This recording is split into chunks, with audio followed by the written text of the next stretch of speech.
Hey guys, welcome back to the DrCliffAuD vlog. This is vlog number 116, and today I want to fill you guys in on the AAA conference that I went to this past week, the American Academy of Audiology conference. I had a couple of different talks that I gave at the conference, and I had a fantastic time, and I'm going to give you guys kind of like a behind the scenes like update of what it was like for me going to the conference. But before I get into it, if you could do me a huge favor, click that like button, and if you have not yet subscribed to the channel, go ahead and do that as well and hit that notification bell so you get to see all of my newly released videos.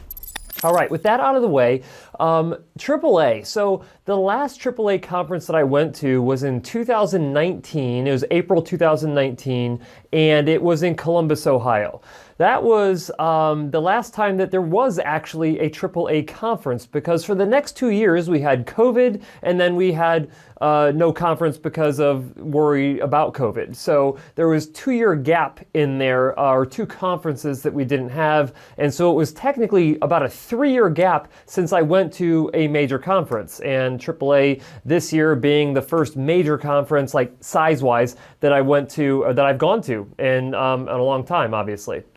There was other, smaller conferences, some of my favorite conferences that are a little bit smaller scale that we still had, but nonetheless, I really like AAA because it is a lot of individuals in our profession, and a lot of the big names in our profession show up to AAA. A lot of role models that I have inside of the profession go to AAA, so it's a great opportunity to get to talk with those individuals, let them know how much I appreciate them, and let them know how much of a role that they played in my development as a new audiologist. And so let's go ahead and talk about some of the talks that I gave. So if you guys watch my vlog regularly, I gave a vlog where I was talking about the death of hearing aid clinics. I gave a talk with that title. This was the actual thumbnail for it. And I'll admit it was a little clickbaity for the individuals who were at AAA.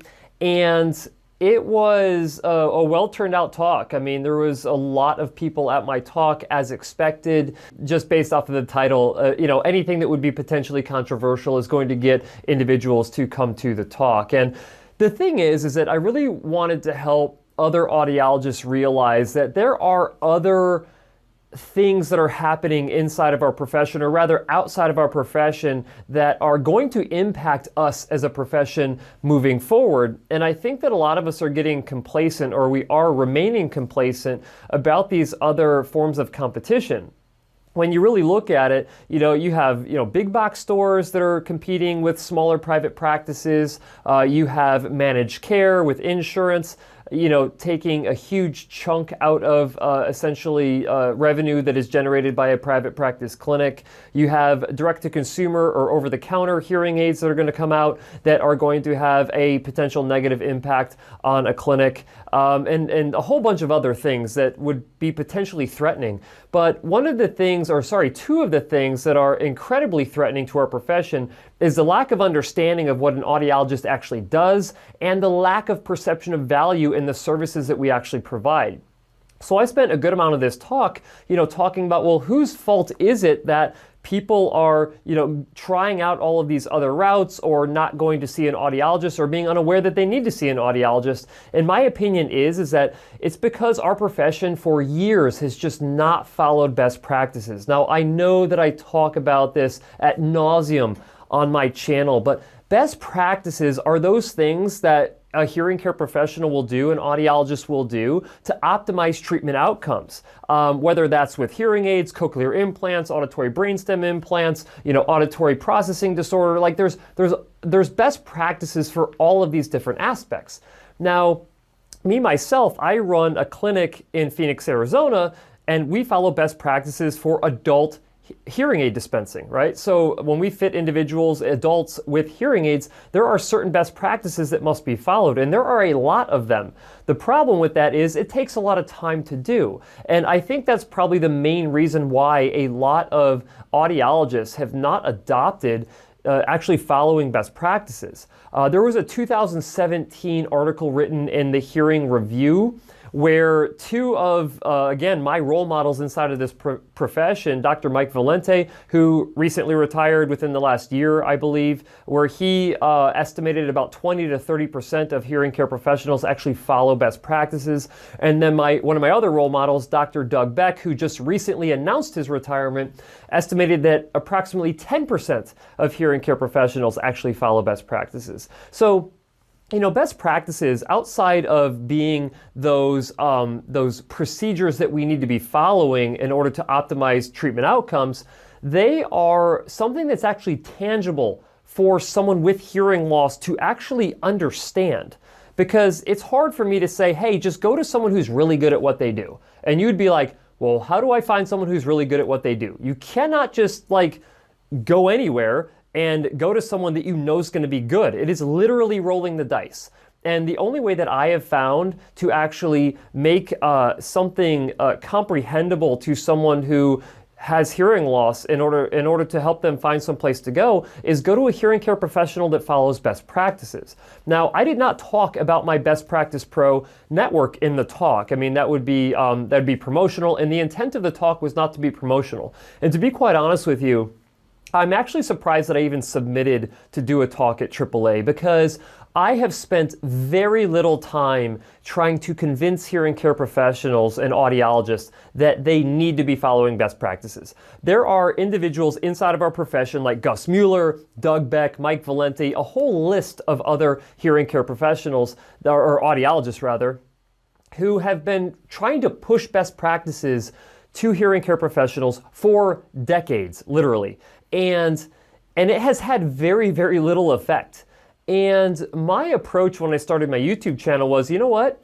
I'm not going to try to influence any hearing care professionals to do anything. You don't want to do best practices, whatever, do whatever you want to do.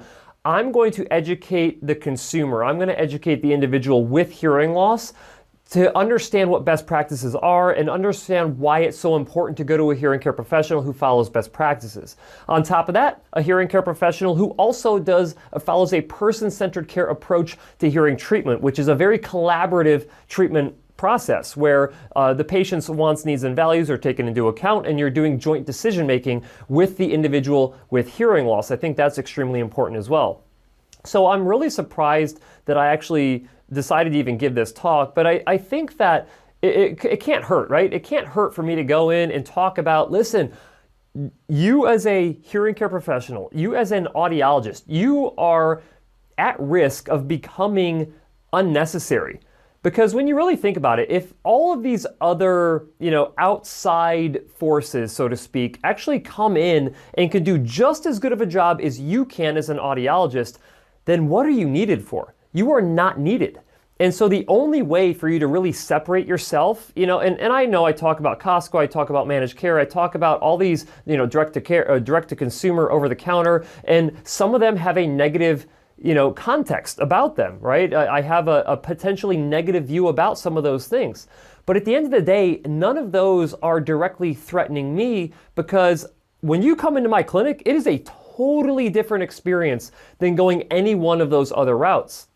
And there are a select group of individuals out there who are willing to pay more money to come see us to have it done in a better way versus going somewhere that they can get it for cheaper. Now, I do think that there needs to be places that can do it for cheaper, and that's great. But when the places who can do it for cheap can do it just as good as you, then you are not necessary anymore. And that's the message I'm trying to share with hearing care professionals. I also think, that it is the right thing to do to follow best practices. We know based on research that if you follow best practices, it is going to achieve a much higher outcome for a patient than if you do not follow best practices. And so other than it just being the right thing to do, it is also potentially going to be the thing that saves audiologists their livelihood and their profession, to be quite honest with you. If they're not following best practices, then you are not going to be achieving any substantially greater outcomes than the clinics and the, whatever direct-to-consumer companies that do not have the capability of actually following these best practices.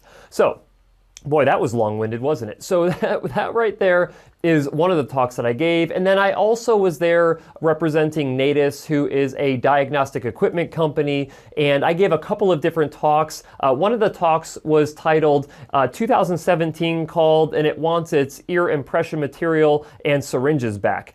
Because, you know, forever audiologists have been using this physical impression material to inject into patients' ears. It can be unsafe at times. I don't know if I've shared with you guys that I actually got impression material stuck inside of a patient's ear when I was an audiologist for like 3 months. I thought I was going to get sued, have to use my malpractice insurance. It was a whole debacle, and it really was not fun. And, you know, it really ruined it for me. Nonetheless, doing digital scans of ears is definitely safer and more forward in terms of technological advancement. And so one of my talks was talking about that, and then one of my other talks was talking about having integrated systems inside of a clinic. So where all of your diagnostic equipment all like communicates with each other and all has a centralized like database that it uploads all that information to. And it creates just a more seamless process inside of the office. And so I think that talk was titled How to Waste 37 Minutes in Clinic Every Day, with all the repeat entry of things and the errors that come along with that. It's just much better to be digitally integrated. So got those talks out of the way. I actually did 3 of each of those for Natus, and that was a really good time out on the actual floor. I didn't do interviews this year, which is actually something I regret a little bit. If you guys look back, if you go to Hearing Tracker's YouTube channel, if you look back a couple of years, I actually would do interviews for Hearing Tracker at the AAA conference and even at the ADA conference. And I would just go around to different booths, and anyone who had some interesting technology or something interesting that they were doing, I would actually interview them live, and then we would upload it onto Facebook and YouTube and all of that. And I did not do that this year. And to be quite honest with you, there was a year that I went to AAA, I think it was 2019, that I got 0 CEUs. So I got no continuing education credits at that conference because I spent the whole time trying to do interviews with different people at the conference. And while that is very rewarding and fun to do, anytime you go to a conference, you kind of want to get some CEUs from it. I mean, you spend a lot of money going to these conferences and getting continuing education credits, which we need to have in order to maintain our license, at least in the state of Arizona, and I'm pretty sure throughout every single state in the United States. It's a good thing to do to get CEUs. So I spent less time doing interviews this year, spent more time getting continuing education. There was also a 5K on the morning of the first day of the conference, and it was a really good time. It was for charity to help support some Student Academy of Audiology chapters in the Midwest. And just so you know, this conference was in St. Louis. I went to Lindenwood University in St. Charles, Missouri. Me and Ashley actually flew out a couple days early because my brother is a police officer at the city of St. Charles, and I got to see my 2-year-old niece, which was really, really cool, and see my brother Scott and his wife Amanda, which was really awesome. Got to stay with them for a few days before we went to St. Louis. And then I really actually enjoyed, I lived in St. Charles for 4 years, going to school there and running my massage therapy practice there, but it kind of reminded me why we ended up leaving to the Midwest, which was all of the grayness and the raininess and all of that. And I just enjoy Phoenix a whole lot more, even though I was closer to family out there in the Midwest. But nonetheless, I had a really good time at AAA. It got to see a lot of friends that I haven't seen in quite some time. Again, got to see a lot of professionals inside of audiology, people that I look up to a heck of a lot, and that was really enjoyable. I also got to meet a lot of students, which was really cool. So from my alma mater, University of Illinois, got to take some selfies with some other U of I audiology students, which was really cool.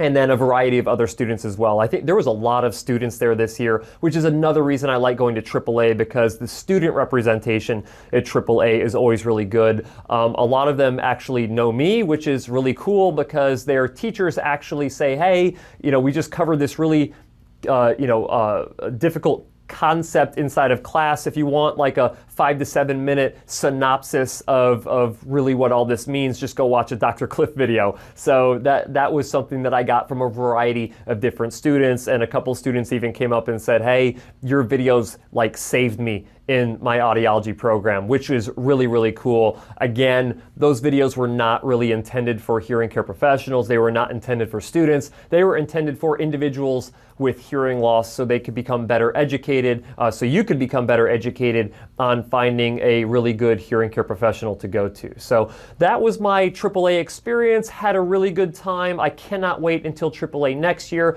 I have a couple of other conferences coming up in 2022. We've got the AudBoss conference, got the Academy of Doctors of Audiology conference that I want to go to, and so I'm going to see if I can knock out all of those conferences this year as well. But I hope you guys enjoyed my discussion of my conference experience. If you did, go ahead and give it a thumbs up, and as always, guys, I'll see you next week.